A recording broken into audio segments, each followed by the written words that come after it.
আল্লাহু আকবার। মাশাআল্লাহ বলেন, মাশাআল্লাহ বলেন। একটু জলদি করেন, আপনাদের স্টেজের লোককে আপনার দুর্বল কেন?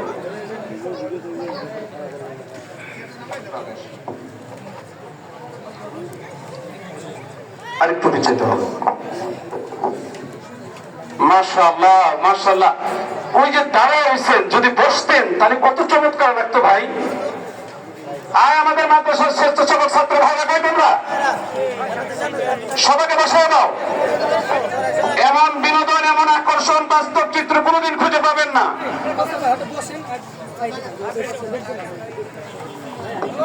নারায়ে তাকবীর। আরেকটু আসতে বলেন, নারায়ে তাকবীর। Hello hello.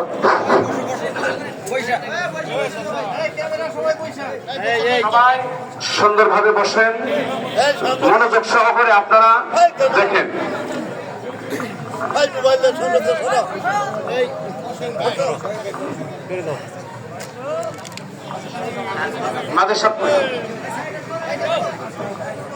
আপনারা কিন্তু সামনে লাশ দেখতে পাচ্ছেন, যদিও এটা বাস্তব না, তবে লাশ।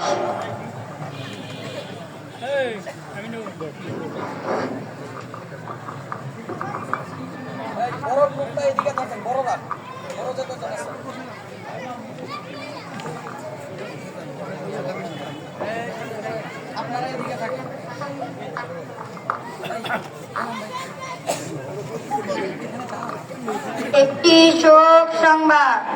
শান্তিপুর নিবাসী মোহাম্মদ আব্দুর রহিমের বড় ভাই মোহাম্মদ আব্দুল করিম আজ বিকাল 5টা 30 মিনিটে তার নিজ বাসভবনে ইন্তিকাল করিয়াছেন। ইন্না লিল্লাহি ওয়া ইন্না ইলাইহি রাজিউন।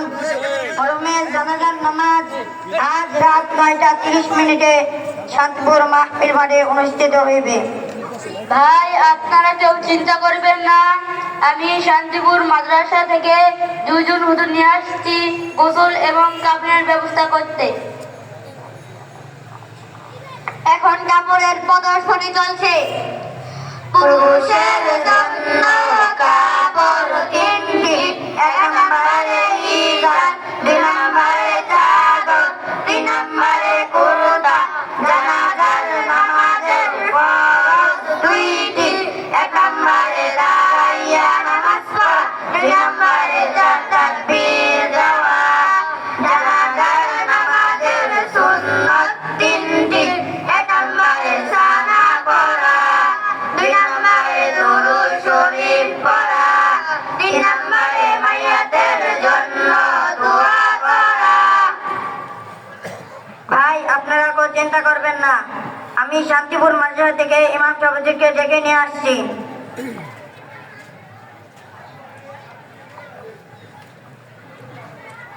আসসালামু আলাইকুম ওয়া রাহমাতুল্লাহি ওয়া বারাকাতুহু।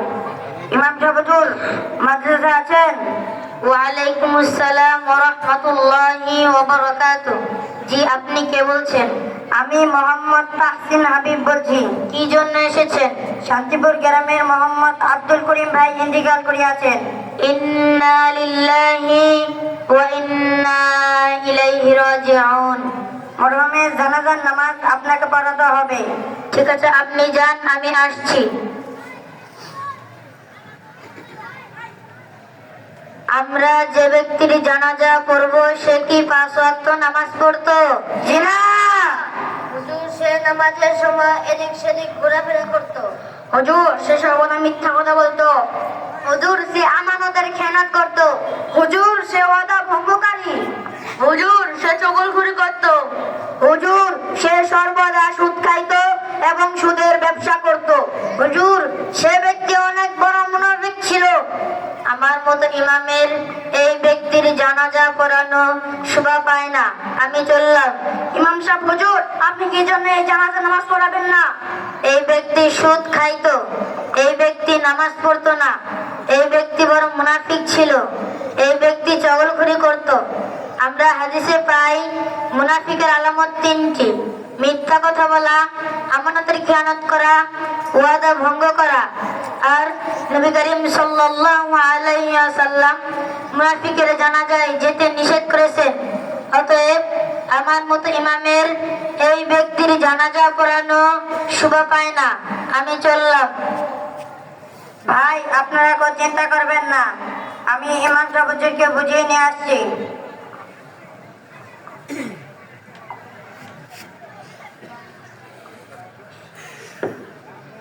সালাম আলাইকুম। সালাম আলাইকুম। হুজুর মাদ্রাসায় আছেন? ওয়ালাইকুম আসসালাম ওয়া রাহমাতুল্লাহি ওয়া বারাকাতুহু। ভাই, আপনি কে বলছেন? আমি মোহাম্মদ তাহসিন হাবিব বলছি। ভাই, আপনি কি শুরু করেছেন? এতবার কেউ ডাকে নাকি? সালামটা শুদ্ধভাবে দিতে পারেন না। আর আপনি এখন এসেছেন কেন? এখন তো ঘুমানোর সময়। এখন রাত কটা বাজে? আমি তো দেখছি 12:30 বাজে। আমরা কি মানুষ না? আমাদেরকে মানুষ মনে করেন না? যখন তখন আসেন। ইমাম সাহেব হুজুর, আর কি করা, সে আমাদের আত্মীয় এবং সমাজের অনেক সম্মানিত ব্যক্তি। দয়া করে জানাজার নামাজটা পড়িয়ে দিন। ঠিক আছে, আপনি যান, আমি পান খেয়ে আসছি।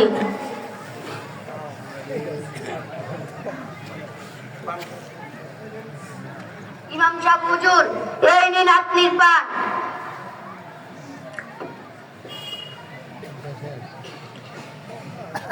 পানটা কে দিয়েছে রে? সুপারি পরিবর্তে মরিচ দিয়েছে।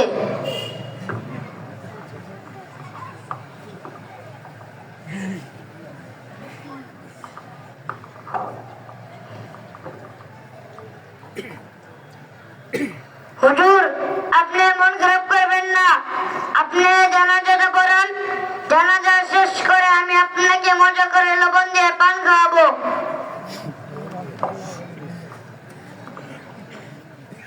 আসলে এরকম মুনাফিক ব্যক্তির জানাজা পড়ানো উচিত না, কেননা নবী করিম সাল্লাল্লাহু আলাইহি ওয়াসাল্লাম এরকম মুনাফিকের জানাজায় যেতে নিষেধ করেছে এবং তিনি এই মুনাফিকের জানাজায় যাননি। কিন্তু আমি পড়িয়ে দিচ্ছি যেন ফিতনা না হয়। সামনে এরকম কাজ কেউ করবেন না, তাহলে এই মুনাফিক ব্যক্তির মতো জানাজা কোনো ইমাম পড়াতে যাবে না। সাবধান, মনে রাখবেন এমন যেন না হয়। কাতার সোজা করার আগে আমি 2-1টা কথা বলে নিচ্ছি।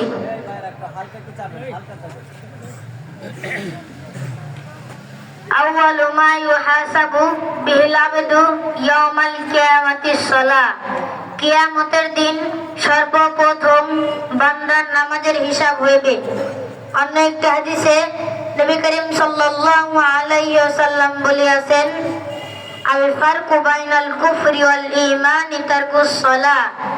মুসলমান এবং কাফেরদের ভিতরে পার্থক্য হলো নামাজ।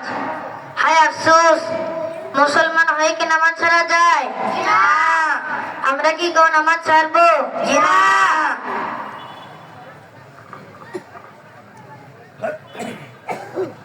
হুজুর, আপনার হাদিস শুনে আমি একটি ভালো নিয়ত করেছি। আপনি কি ভালো নিয়ত করেছেন? আমার 2টা বাচ্চা আছে, আমি শান্তিপুর মাদ্রাসায় ভর্তি করে দিব। ভাই, বাংলাদেশে আরো অনেক মাদ্রাসা আছে। ঢাকায় বড় বড় মাদ্রাসা আছে, আশেপাশে বড় বড় মাদ্রাসা আছে। সেগুলো মাদ্রাসায় ভর্তি না করে শান্তিপুর মাদ্রাসায় ভর্তি করবেন কেন? কেননা শান্তিপুর মাদ্রাসায় অনেক ভালো লেখাপড়া হয়, শিক্ষকগণ এবং কমিটিগণ অনেক ভালো, বাচ্চাদের প্রতি অনেক লক্ষ্য রাখে। আর শান্তিপুর গ্রামের মানুষগুলো অনেক ভালো, আরো মাদ্রাসার পরিবেশ অনেক সুন্দর। তাই আমার বাচ্চাদেরকে শান্তিপুর মাদ্রাসায় ভর্তি করব। মাশাআল্লাহ। হুজুর, আপনার হাদিস শুনে আমি একটি ভালো নিয়ত করেছি। আপনি কি ভালো নিয়ত করেছেন? আমি শুনেছি শান্তিপুর মাদ্রাসায় নাকি আন্তর্জাতিক হেফজ বিভাগ আছে এবং পড়ালেখাও অনেক ভালো হয়। তাই আমার ছোট ভাইটাকে হাফেজ এবং আলিম হওয়ার জন্য শান্তিপুর মাদ্রাসায় ভর্তি করব। হাফেজ এবং আলিম হওয়ার পর জজ, ব্যারিস্টার, ডাক্তার, ইঞ্জিনিয়ার বানাবো। ভাই, আপনার ছোট ভাইকে তো জজ, ব্যারিস্টার, ডাক্তার, ইঞ্জিনিয়ার বানানোর জন্য ঢাকা স্কুলে ভর্তি করতে পারেন। তাহলে এখন মাদ্রাসায় ভর্তি করবেন। আগে দিনে শিক্ষা দিলে মা বাবার খেদমত করে এবং মুরব্বীদের মেনে চলে। আর যদি আগে দুনিয়াবি শিক্ষা দেওয়া হয় তাহলে মা বাবা ও মুরব্বীদের মেনে চলে না ও সম্মান জানায় না। তাই আগে শান্তিপুর মাদ্রাসায় ভর্তি করে দিনে শিক্ষা দিব। মাশাআল্লাহ।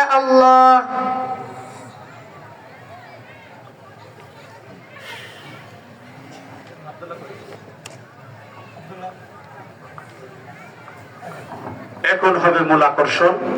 102 বছরের বুড়া মানুষ শান্তিপুর মাদ্রাসার স্টেজে আসতেছেন। সবাই মাশাআল্লাহ বলবেন। বয়স 102 বছর, বয়স 102 বছরের চাচা, শান্তিপুরের চাচা, এই এলাকার চাচা, সরকারি চাচা, 102 বছর বয়সের চাচা। আমি চাচার সাথে একটু দোয়া নেওয়ার জন্য আসতেছি। বাজান আসেন। আপনার বয়স কত? 102 বছর বয়স। 102 বছর বয়সের চাচা আসছে স্টেজে, কি জানি বলবে।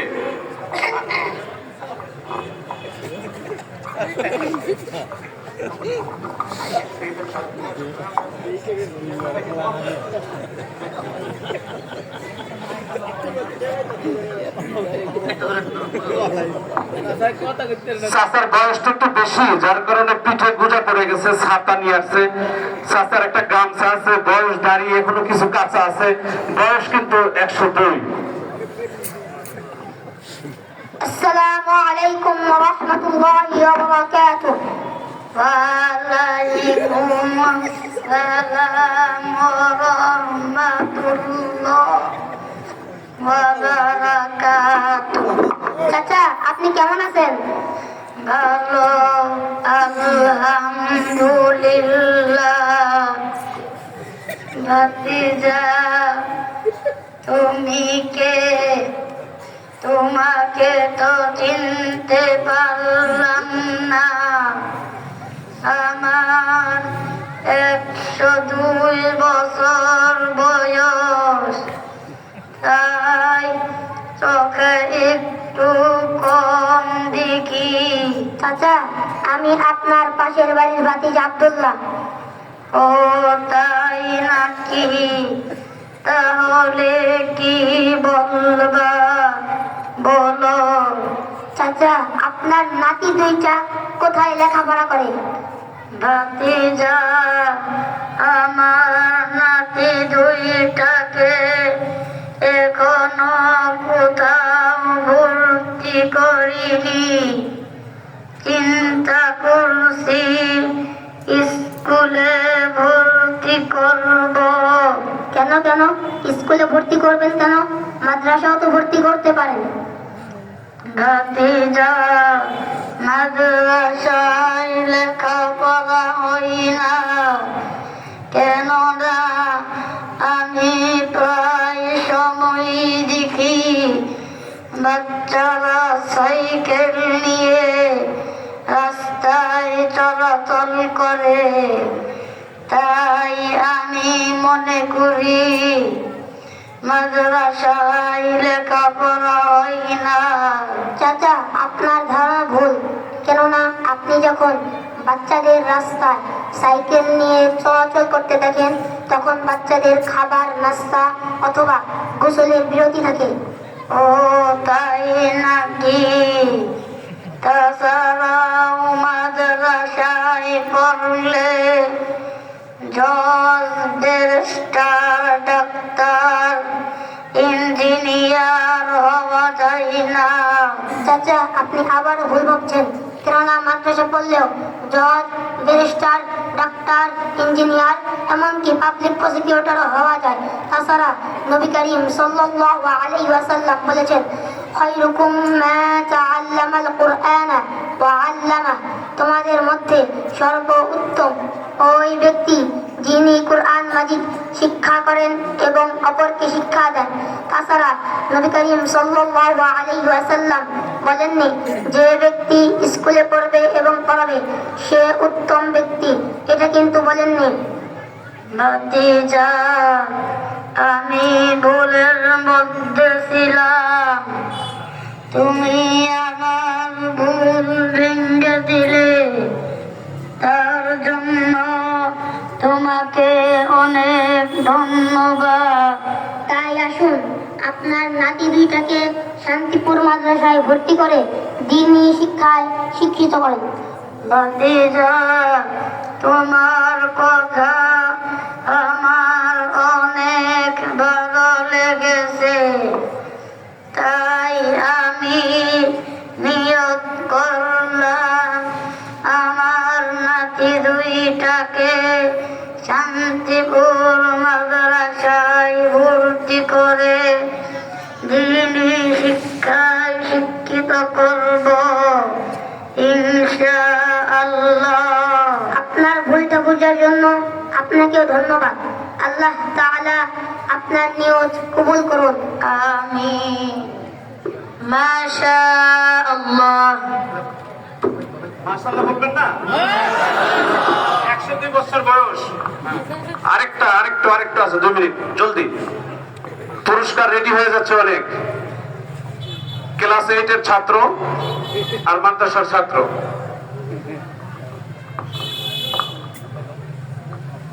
আসসালামু আলাইকুম ওয়া রাহমাতুল্লাহি ওয়া বারাকাতুহু। ভাই আপনি কেমন আছেন? ওয়ালাইকুম আসসালাম ওয়া রাহমাতুল্লাহি ওয়া বারাকাতুহু। আলহামদুলিল্লাহ, ভালো আছি। ভাই আপনি কি করেন? ভাই আমি স্কুলে পড়ি। ভাই আপনি কোন ক্লাসে পড়েন? ভাই আমি ক্লাস 8 এ পড়ি। ভাই আপনি কি 5 ওয়াক্ত নামাজ পড়েন? ভাই আমি নামাজ পড়তে জানি না। ভাই আপনি কি কালিমা পড়েন? ভাই কালিমা আবার কোন জিনিসের নাম? হায় আফসোস, আপনি মুসলমান ঘরের সন্তান হয়েও কালিমা পারেন না, অথচ আপনি ক্লাস 8 এ পড়েন। আমার কাছ থেকে কালিমা শুনুন। লা ইলাহা ইল্লাল্লাহু মুহাম্মাদুর রাসূলুল্লাহ। ভাই আপনার কাছে আমার আরো একটি প্রশ্ন, আপনি কি টয়লেটে প্রবেশের দোয়া পারেন?